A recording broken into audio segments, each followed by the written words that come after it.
감사합니다. 오후에도 함께 해주신 우리 온 성도들 정말 진심으로 감사를 드립니다. 옆 사람에게 한번 인사합시다. 사랑합니다, 축복합니다 라고 인사해 주십시오. 시작. 사랑합니다, 축복합니다. 우리 언제부턴가 우리 오후 예배에 사람들이 굉장히 많이 오시는 것 같습니다. 우리 부교역자분들이 그렇게 얘기하더라고요. 목사님, 오후 예배 때 사람들이 많이 늘었습니다. 참 감사한 일이죠. 주일날은 이제 방문객들이 좀 많다면 이제 오후 예배 때 남아 계신 분들이 어떻게든 우리 교회를 든든히 세워나갈 우리 성도님들 아니겠습니까? 저는 그렇게 생각이 듭니다. 그래서 이곳이 풍성한 자리로 있다는 사실이 너무나 감격스럽고 너무나 감사합니다. 그래서 제가 오후 예배 때 더 잘해야 되는데 열심히 한번 해보도록 하겠습니다. 오늘 하이델베르크 교리문답 110문에서 111문, 하이델베르크 교리문답이 129문까지 있습니다. 다 와갑니다. 다 와가니까 함께 좀 살펴보겠고요. 오늘은 8계명에 대해서 8계명에서 살펴볼 텐데요. 여러분, 10계명은 세계관에 대한 이야기입니다. 세계관, 이 땅을 어떻게 믿음으로 바라봐야 될 것인가.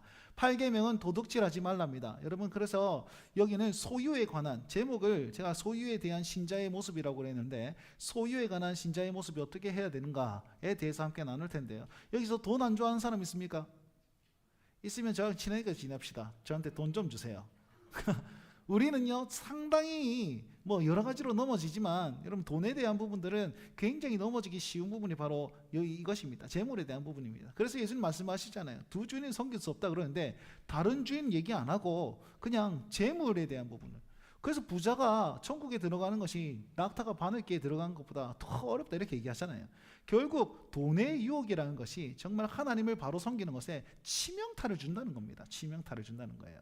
그래서 오늘 이 8계명을 같이 나눌 건데, 도적질을 하지 말라라는 개념이 참고로 그냥 단순하게 도둑질 하지 말라가 아니라 이 재물에 대해서 우리의 태도와 우리 마음가짐과 우리 행동이 어떻게 해야 되는가, 여러분 거기서 살짝은 예민할 수도 있을 것 같아요. 근데 뭐 거기에 대해서 우리가 좀 배움으로 말미암아서 우리가 가려야 될 것과 더 추구해야 될 것의 방향성을 잘 잡을 수 있었으면 좋겠습니다.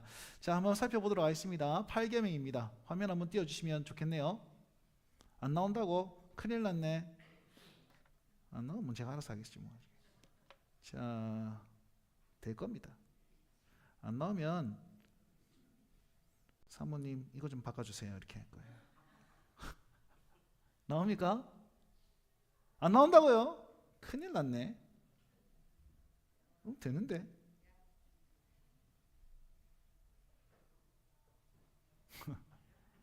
그냥 하겠습니다. 나온다. 이야, 더 낚였다. 근데 왜? 이거 아니잖아, 그래? 유튜브 띄운 거예요? 예. 네. 한번 해봅시다. 자, 눈을 크게 뜨고 한번 보시면 좋겠는데, 저거는 좀 작은데 사모님 안 된답니다. 바꿔야 되겠습니다. 자, 보자. 자, 8계명 함께 보겠습니다. 8계명인데요. 8계명을 한번 읽어볼까요? 계명 시작. 박수씨 고생 많습니다. 내가 읽어보라 시키지 않을 테니까 자, 그냥 쭉 따라오세요. 그거 그냥 안 해도 되지 않을까? 그 해야 됩니까? 예.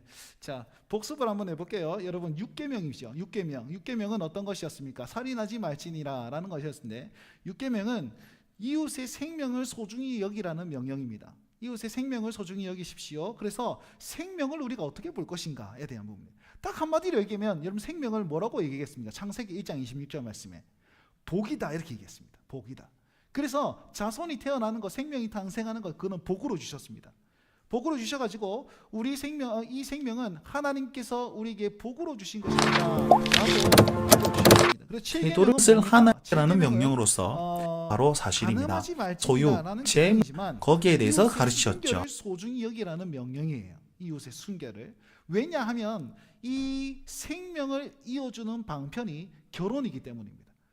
이 생명을 이어주는 것, 이걸 복이라고 그랬지 않습니까? 그 복이 복이 어떤 방법으로 이어지냐? 결혼이라는 방법으로 이어집니다. 그리고 결혼의 핵심은 삼위 하나님을 그대로 증명해내는 하나님의 형상에 대한 부분입니다 라고 거듭 설명을 했습니다. 왜냐하면 다른 두 사람이 한 몸을 이루는 것은 삼위의 하나님께서 한 몸을 이루시는 것의 반증이다, 표현이다, 그걸 비춰내는 것이다 라고 말씀을 드렸습니다. 그래서 8계명은 이웃의 소유를 소중히 여기라는 명령으로 우리에게 말을 하고 있고요. 그래서 재물을 우리는 어떻게 볼 것인가, 이게 핵심 키워드입니다. 그래서요 8계명 110문은 8계명에서 금하신 것은 무엇입니까? 금하신 것은 눈에 보이는 도둑질, 폭력, 사기 등, 그리고 마음의 도둑질, 탐욕을 새 유익을 증진시키며 이웃을 위해서 성실히 일하는 것을 하나님께서는 우리에게 원하시고 가르치고 있습니다. 함께 살펴보겠습니다. 교리문답을 살펴보기 전에 반복하고 110문에서는 도둑질을 금하는 것이고 111문에서는 이웃의 유익을 증진시키는 것, 이웃을 위해 성실하게 일하는 좀 더 세밀하게 되어 있습니다. 누구를 위해 성실하게 일하라 그럽니까? 내 것 잘 먹기 위해서, 내 것 다 불기 위해서가 아니라 이웃을 위해서 우리가 성실히 이해할 필요가 있다, 이렇게 가르치고 있습니다. 좀 더 세밀하게 한번 살펴보도록 하겠습니다. 8계명 도둑질하지 말지니라 라는 겁니다. 자, 여러분 이 배경을 좀 알면 좋은데요, 10계명은 어디에서 하나님께서 주신 겁니까? 넌센스 퀴즈로 해야 되나, 그냥 퀴즈로 해야 되나, 커피 쿠폰을 하나 10계명은 어디에 주신 것이냐면 시내산에서 주셨습니다. 그죠? 시내산은요 출애굽하고 나서 가나안 땅으로 들어간 중간길입니다. 중간길이에요. 시내산에서 이제 출애굽에서 가나안으로 들어갑니다. 그러면 시내산에서 이 언약을 주신 이유는 무엇이냐면, 자 봐라, 내가 이를 끄집어내가지고 애굽에서 끄집어내가지고 가나안 땅으로 갈 것이야. 그러면 가나안 땅에 들어가서 너희가 어떻게 생활해야 되는지 아니? 이렇게 생활해야 돼, 이 얘기를 하고 있는 거예요. 이렇게. 그래서 그 언약을 딱 제시해 줌으로써 이제 너희는 가나안 땅에 가서 언약 백성답게 살아야 돼. 그래서 그 언약 백성의 삶의 원리를 10가지 계명으로 쫙 만들어 가지고 자자잔 베풀어 준 겁니다. 그래서 제가 거듭 말씀드렸다시피 이 10계명은 언약 백성이 언약 백성답게 사는 삶의 원리, 세계관, 가치관, 이렇게 되는 거죠. 그래서 이렇게 보는 겁니다. 그래서 8계명은요 뭐라고 하냐면 선물을 강조합니다.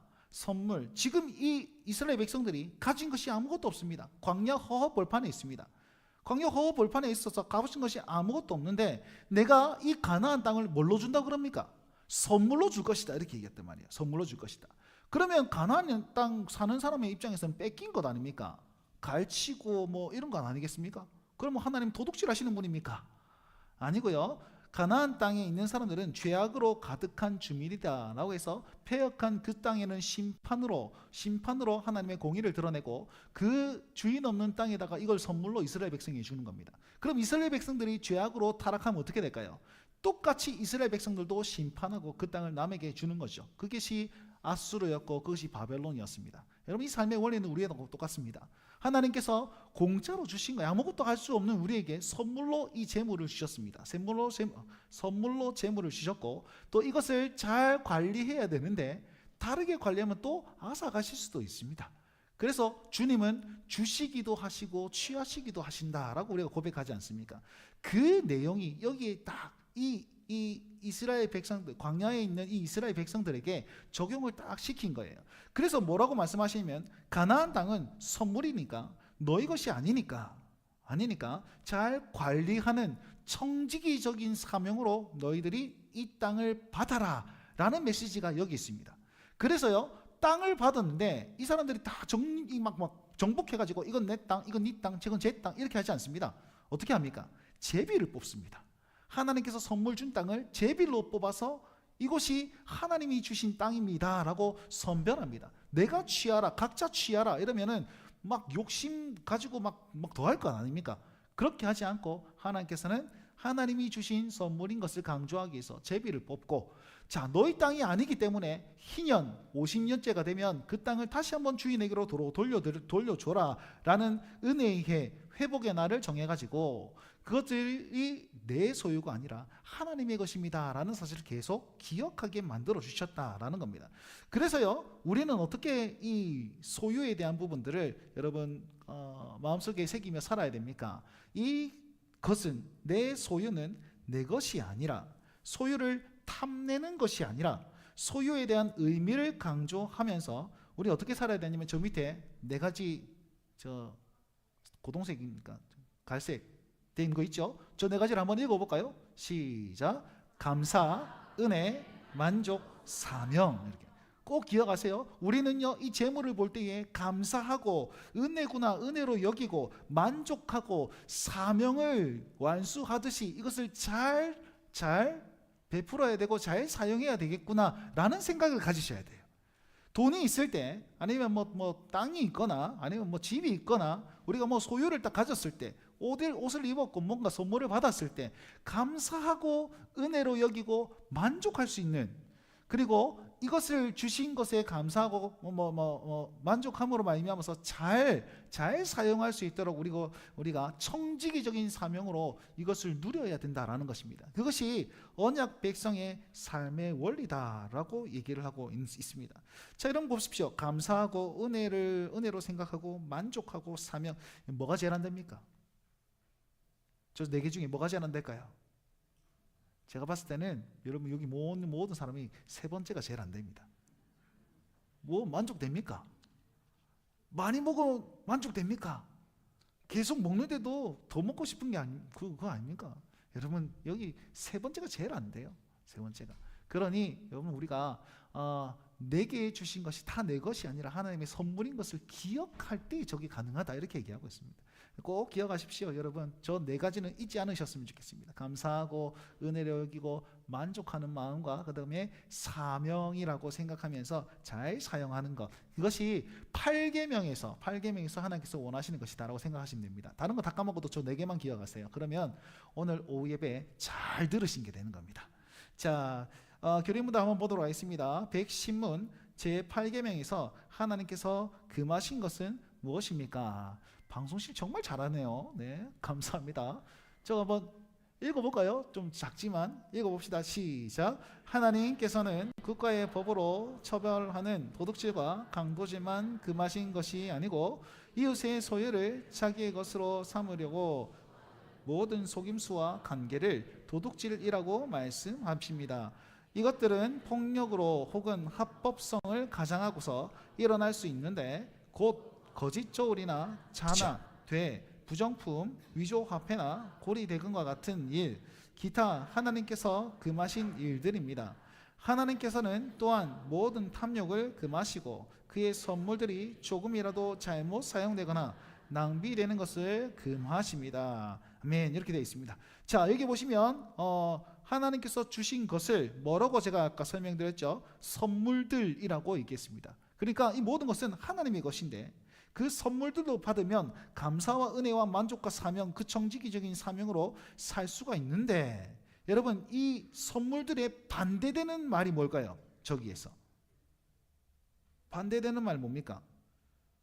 이웃의 유익을 증진시킬 수 있는 여러분 그리고 인문을 잘 저 적겠습니다. 밑에 보시면 같은 색깔, 무슨 색입니까? 저게 모든 탐욕이라 그랬습니다. 그죠?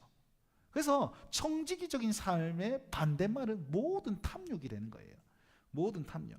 그러니까 모든 탐욕은 삶의 의미와 안정을 재물에서 찾는 거죠. 소유에서 찾는 겁니다. 여러분 얼마만큼 채워줘야 만족하겠습니까? 절대 만족 안 됩니다. 자, 우리 뭐 청소년들은 키 얼마만큼 컸으면 좋겠습니까? 초등학생들은 주아는 키 얼마만큼 컸으면 좋겠습니까? 네? 맨날 기도 제목에 키 컸으면 좋겠어요. 그럼 밥을 먹어야지. 안 먹으면서 키 컸으면 좋겠습니다. 하나님도 당황하신다. 그건 성령님도 못하시는 일이다. 예? 여러분 돈이 얼마나 벌었으면 좋겠습니까? 여러 가지 일이 있을 때 그 모든 탐욕들이 채워지지 않는 거예요. 그런데도 불구하고 이것만 있으면 좋겠다, 저것만 있으면 더 잘 되겠다, 이것만 있으면 참 평안하겠다, 뭐 애들만 잘 됐으면 평안하겠다. 근데 부모님 편찮으신 거 건강만 했으면 좋겠습니다. 그럼 또 뭐 누가 뭐 어떻게 되면 결혼만 했으면 좋겠습니다. 손주 손녀들 잘 계속 늘어나게 되는 거예요. 계속. 여러분 그 모든 것들이 우리에게 삶의 평안함을 주지 않는다는 것을 여러분 선언하십시오. 선언하시고 모든 탐욕이 삶의 의미와 안정을 재물에서 찾는 것, 그것을 가리켜서 우상 숭배라고 하는 겁니다. 골로새서 3장 5절 말씀에 모든 탐욕, 탐심은 곧 우상 숭배니라. 지금 제자반에서 열심히 하고 있는 내용 중에 하나인데 또 여기서 또 소개를 하네요. 이렇게 홍보를 하고 있습니다, 제가. 자, 그런 모든 것들이 우상 숭배인 거예요. 그래서 모든 탐욕은 어디에서 어떻게 나타납니까? 도둑질로 나타나게 됩니다. 교리문답에 보면은 도둑질을 두 가지로 표현하고 있습니다. 두 가지로 표현하고 있는데 폭력과 이렇게 되어 있죠. 폭력은 무엇이냐면 국가가 법으로 처벌하는 도둑질, 강도질 뭐 이런 것들을 가리켜서 여러분 폭력이라고 여기는 표현해 놓았습니다. 법에 위배되는 어떤 이렇게 슬쩍하는 거, 그 모든 것들이 다 여기에 포함되죠. 그런데 혹은 합법성을 가장하고서 일어날 수 있다라고 얘기하고 있습니다. 법에 위배되지는 않습니다. 법에 위배되지는 않는데 가장한 속임수가 뭐가 있을까요? 법에 위배는 안 되는데 도둑질하는 것은 뭡니까? 자기의 것으로 삼으려는 모든 속임수와 관계들이 어떤 것이 있을까요? 뭐가 있겠습니까? 뭐가? 좀 다 자고 있다가 지금 내가 물어보니까 정신이 번쩍 든 겁니까? 아니면 지금 뭐 안 떠오르는 겁니까? 자, 이것은 무엇이냐면 불특정 다수들의 그런 어떤 다수들에게 손해를 입히는 어떤 것들, 이렇게 될 수 있습니다. 예를 한번 들어보면 복권 같은 겁니다. 로또 같은 겁니다. 내가 수고하지 않았는데 이만큼을 얻으려고 하잖아요. 그럼 내가 만약에 1등 당첨돼가지고 이만큼을 얻었습니다. 그럼 그 돈은 어디서 나온 겁니까? 많은 사람들이 복권 사가지고 막 이렇게 해가지고 자기는 다 꼬락 아닙니까? 도박 같은 거 뭐 할 수 있겠죠. 도박 같은 거 그냥 수고 안 하고 벌려는 어떤 행위들 자체가 법에 위배되지는 않습니다. 복권 샀다고 잡혀갑니까? 안 잡혀갑니다. 근데도 불구하고 그런 모든 것에 탐욕에 내가 수고하지 않고 얻어먹으려는 어떤 그 마음의 중심, 시도들, 그것들이 나는 의도하지 않았지만 내가 누림으로 다른 사람 누군가는 피해를 볼 가능성이 있는 그런 것들을 말하는 겁니다. 그래서 여러분 뭐 투기라든지 이런 거 있잖아요. 땅 투기, 제가 그게 정확하게 뭔지 모르겠어요. 땅 투기하면 돈을 봅니까? 요즘은 건물주가 굉장히 힘들다면서요. 건물이 없어서 내가 모르겠네.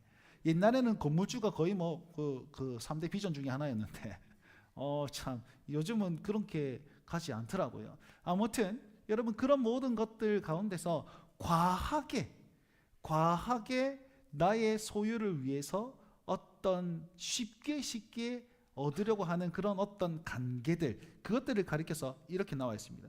그래서 교리문답 그 시대에는 뭐라고 하냐면 거짓 저울이다. 그러면 뭐 요만큼 줘야 되는데 뭐 요만큼 준다. 뭐 이런 뜻이겠죠. 거짓 저울, 잔화퇴, 부정품, 위조화폐, 고리대금 같은 일, 그런 것들은 하나님께서 금하신 것입니다 라고 합니다. 불특정 이웃의 소유까지 탐하는 그런 모든 행위들은 우리는 하지 말아야 됩니다. 그럼 우리는 또 뭐 해야 됩니까? 그냥 돈을 버는 거에 있어서 정당하게 벌라 라고 하는 것 외에 조금이라도 잘못 사용하는 것과 낭비하는 것까지, 조금이라도 잘못 사용하는 것과 낭비하는 것까지 우리에게 주의하라고 말하고 있습니다. 하나님께서 맡겨주셨는데 내 거니까 내 마음대로 써야지, 이런 마음들이 있잖아요. 그런 마음들이 잘못된 것이다, 금하는 것이다 라고 얘기하고 있습니다. 하나님께서 선물로 주셨습니다. 그것을 은혜로 받고 언약 안에서 은혜로 받은 것이기 때문에 이것을 마음대로 잘못 사용하거나 낭비하는 것은 은혜의 언약을 멸시하는 것과 동일하게 됩니다. 여러분 이런 소유에 관해서는 가장 대표적인 예가 만나입니다. 만나에 하나님께서 선물로 만나를 주셨는데 오늘 먹을 걸 오늘 것만 챙기려는데 내일 먹을 것까지 챙기면 어떻게 되죠? 다 썩게 되는 것이죠. 하나님을 신뢰하지 못하는 그런 부분들이 이 소유에 대해서 있습니다. 더 가지고자 하는 것도 하나님을 믿지 못하는 어떤 행위이고, 또 이것들을 잘못 사용하는 것도 하나님과 연관되어 있다고 여러분 여기셔야만 하는 겁니다. 그래서 하나님을 믿는 사람은 내 것에 감사하고 은혜를 여기고 만족하며 또 잘 사용하는 그런 어떤 태도가 필요합니다. 결국 8계명은 재물에 대한 인간의 태도가 어떤 태도인가라는 것을 우리에게 알려주고 있습니다. 자, 그렇다면 금하시는 것만 잘 안 하면 되는 겁니까? 우리 111문에서는 하나님께서 원하시는 것을 또 얘기하고 있습니다. 111문 한번 살펴봅시다. 111문 보시면 이 계명에서 하나님께서 원하시는 것은 무엇입니까? 답을 한번 얘기해 주십시오. 시작. 내가 할 수 있고 해도 좋은 경우에는 나의 이웃의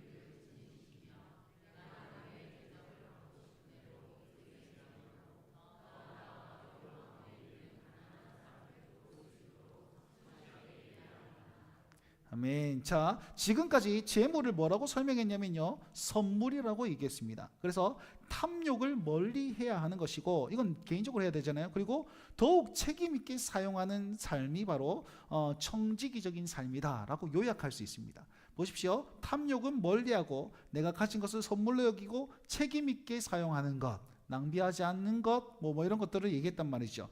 결국은 넉넉하다고 낭비하지 않고 부족하다고 욕심 부리지 않는 삶이 바로 8계명이 원하는 삶입니다. 그런데 이렇게 적용하면 전부 다 개인적인 삶이죠. 공동체계적인 삶으로 적용하면 어떻게 될까요? 그냥 나만 잘 사는 게 아니라 우리 함께 잘 살아야 돼. 우리 함께 잘 누려야 되는 거예요. 그래서 이웃을 소유를 훔치지 말라라고 명한 것은 그 소유가 굉장히 중요하다는 사실 아니겠습니까? 그럼 내 소유도 중요하고 저분의 소유도 중요하면 저분의 소유가 늘어나도록 또 우리가 같이 같이 이제 수고해야 되는 것이다라고 가르쳐주고 있는 것입니다. 그래서요, 답에 보시면 나의 이웃의 유익을 증진시키며 라고 하는데, 할 수 있고 해도 좋은 경우, 그러니까 제한을 두고 있죠. 나도 못 먹는데 남을 어떻게 도울 수가 있겠습니까?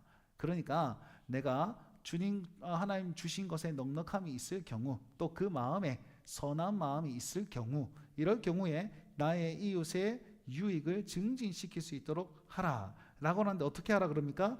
대접받고 싶은 대로.